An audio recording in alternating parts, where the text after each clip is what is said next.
올해 초 기소된 여권 인사들이 본격 법정 싸움에 돌입했습니다. 검찰이 총선 뒤로 미루어뒀던 정치적 사건을 앞으로 어떻게 다루어 나갈지도 큰 관심인데요. 양지열 변호사와 함께 자세한 이야기 나눠보겠습니다. 네, 안녕하십니까? 정 교수님 어서 오십시오. 예.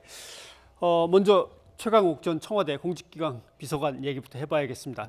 열린민주당 비례대표 당선인 신분으로 이제 법정에 서게 된 겁니다. 예. 내용은 조국 전 장관의 아들 문제죠. 예, 예. 조국 전 장관의 아들의 입시에 이제 최강욱 당시 그러니까 전 공직기강 비서관이고 또 당선인이고 예. 당시에 이제 법무법인의 변호사로 활동을 하고 있었을 때 아들을 인턴 활동을 하도록 도와줬고 그 과정에서 허위 확인서를 써줬다. 예. 그러니까 사실은 이제 검찰의 기소 내용은 인턴 활동을 제대로 하지도 않았는데도 불구하고 허위 확인서를 써줬고 그 허위 확인서를 이용해서 입시에 이용을 했었다라는 내용의 기소를 한 거고요.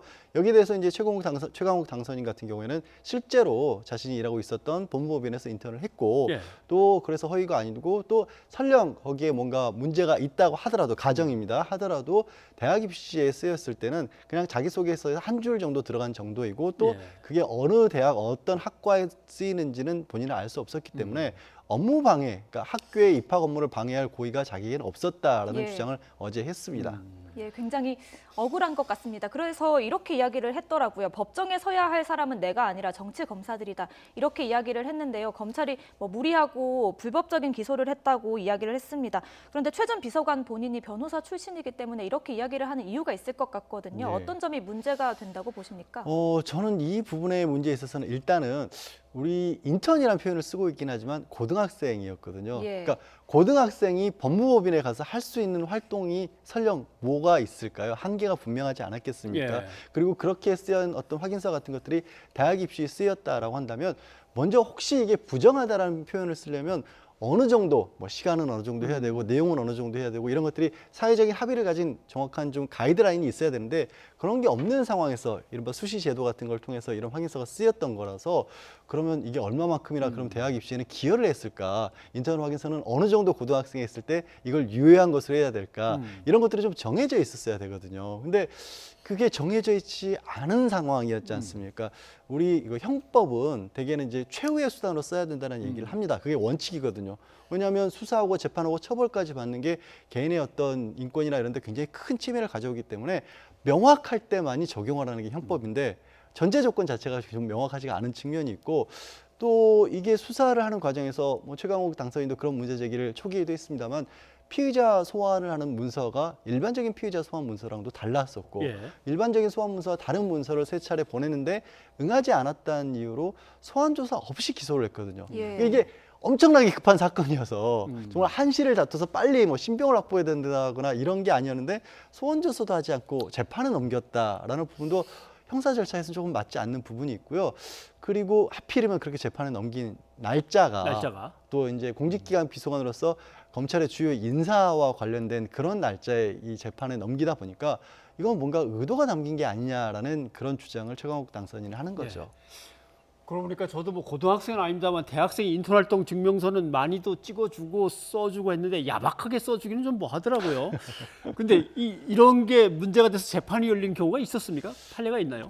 저는 이런 사례는 좀 기억이 잘 안 납니다. 그리고 물론 이제 결국 이 사건 자체가 조국 전 장관과 관련된 일련의 사건들 중에 하나 아니겠습니까? 이제 조 전 장관의 아들이나 딸과 관련해서는 이런 비슷한 문제들이 지금 현재 재판이 진행 중입니다. 근데 그 재판에서도 거의 다 대동소이한 것 같아요. 무슨 얘기냐면 뭔가를 하긴 했는데 그럼 허술하게 한 것 같다. 그러면 이게 과연 법적으로까지 처벌을 받아야 될 것이냐. 물론 조 전 장관에 대해서 도의적으로 아니 좀 지위를 가지신 분이 자신의 지위를 이용해서 이런 것들을 얻은 거 아니냐라는 일각의 이 주장이 충분히 있을 수 있습니다. 그런데 말씀드리지만 어떤 도덕적으로 문제가 있다는 것과 전례도 없고 사회적으로 어떤 기준도 없는데 과연 이게 법을 적용해서 이걸 만들어야 될 부분일까? 이런 부분에는 의문을 또 가질 수가 있는 거죠. 예, 그리고 이번 재판에서 또 인턴 시간이 문제가 됐다고 하더라고요. 이 과정에서 검찰이 자신들이 썼던 공소장을 변호인에게 되묻는 일이 있었다고 하던데요. 어떻게 된 일입니까? 그러니까 이제 처음 질문을 하면서 검찰이 피고인을 향해서 물어본 거죠. 지금 기간을 보면 10개월이 되는데 예. 인턴 시간은 16시간이라고 하는데 그럼 10개월 동안 16시간 일을 하셨다, 인턴 경험을 한 겁니까? 라고 질문을 한 겁니다. 그런데 이게 좀 약간 좀 황당한 상황이었던 게 16시간이라는 얘기는 검찰의 공소장이 그렇게 공소를 제기했고 자기들이 파악해서 얘기할 것을. 예, 아니, 이미 그렇게 주장을 얘기한 했던 것을. 겁니다. 얘기한 예. 한 거를 다시 변호인에게 물어본 겁니다. 아니 10개월 동안 16시간 인터넷했다는 겁니까? 그러니까 변호인은 아니, 공소장에 그렇게 써 있어서 저희는 거기에 대해서 답변을 한 겁니다. 이런 풍경이 이 재판장에서 벌어졌던 거죠. 예. 근데 또 그 사람들의 관심을 끌었던 풍경이 있습니다. 정경심 교수의 컴퓨터 안에 동양대 총장의 직인 그 파일이 있었다. 이렇게 예. 갖고 뭐 엄청난 비난을 받았는데 검찰이 그렇지는 않았다고도 검찰이 대답을 했다고 그래요. 그러니까 검찰이 이 동양대의 직원에게 증인 신문하는 과정에서 사실은 그런 직인 파일이 있지 않았죠라고 물어봤고 그래서 그렇지 않았다는 것을 확인을 한 겁니다. 예. 근데 기억을 하시겠지만 이게 이 컴퓨터 내에 직인 파일이 이 파일 형태로 있었고 그 파일을 이용해서 뭐 문서 파일을 임의로 작성한 문서에 이 컴퓨터를 합성을 해서 표창장을 만들었다. 만들어냈다. 그래서 마치 무슨 영화 기생충에 나오는 그 학력 위조 장면처럼 됐다라고 굉장히 많은 비난을 받게 만들었던 그런 보도였는데 알고 보니 오보였고 그런 게 예. 없다라는 겁니다. 상황이 굉장히 좀 그것도 당황스러운 그런 상황인데 그걸 또 스스로 검찰이 밝혔거든요. 그러면 여기서 생각해 볼 수 있는 게 첫째, 이 정경심 교수의 표창장이 기소가 됐었을 때는 그때도 비판을 많이 받았는 게 앞서 말씀드린 최강욱 당선인과 마찬가지로 소환 조사 없이 기소를 했는데 그 첫 번째 공소장에는 그냥 직인을 임의로 찍었다. 가져다 총장 직인을. 예. 그렇게 찍었는데 중간에 직인 파일을 이용한 위조였다라고 보도가 나왔고 그 이후에는 또 어떤 보도가 나왔냐면 두 번째 보도가 아니라 공소장이죠. 두 번째 공소장을 또 다시 내면서 예. 이번에는 아들의 표창장을 복사해서 따서 옮기는 방법으로 또 이 표창장을 만들었다. 그래서 저는 이 논란을 참 이해하기 어려운 게 지난해부터 그렇게 말이 많았던 건데 아직까지도 그렇게 위조했다라는 그 표창장 정작 그거는 아직 법정이 검찰이 또 제출을 안 하고 있어요. 그래서 예.